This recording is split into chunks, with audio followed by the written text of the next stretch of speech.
தமிழன் ஒருபோதும் பிச்சை எடுக்க மாட்டான், அதுவும் உங்கள் பிச்சையை ஏற்கவே மாட்டான் என்று நாடாளுமன்றத்தில் கமல்ஹாசன் ஆவேசமாக பேசினார். குடியரசுத் தலைவர் உரைக்கு நன்றி தெரிவிக்கும் தீர்மானத்தில் மக்கள் நீதி மய்ய தலைவரும் எம்பியுமான கமல்ஹாசன் மாநிலங்களவையில் உரையாற்றினார். தொடக்கத்தில் ஆங்கிலத்தில் பேசிய கமல் கடைசியில் தமிழில் தனது உரையை முடித்தார். அப்போது தமிழ் மொழி குறித்து கடந்த கூட்டத்தொடரில் மத்திய அமைச்சர் நிர்மலா சீதாராமன் பேசியது குறித்து கமல்ஹாசன் தனது ஆவேச பேச்சால் பதிலடி கொடுத்தார். ஒரு தெற்கத்தி அறிவுரை தங்காய், தமக்கென உங்கள் நீதியை திரட்ட ஆங்கிலத்தில் இந்தியில் பிச்சை எடுக்கலாமே.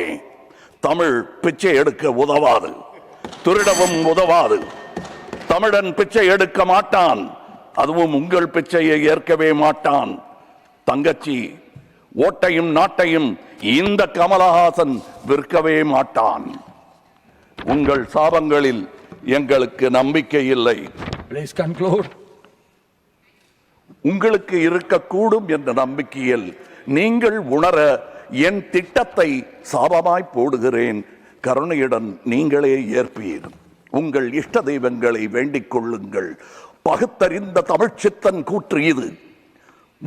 வினை உம்மை சுடுக, என்றும் எங்கள் நாடு நீடூழி வாழும். வினை உம்மை சுடுக, ஓட்டப்பம் வீட்டை சுடுக. வந்தீர் வென்றீர் செல்வீர். இது உலக நியதி, அரசியல் நியதியும் கூட. வீழ்க வளமுடன், தமிழ் என்றும் வாழும் நலமுடன்.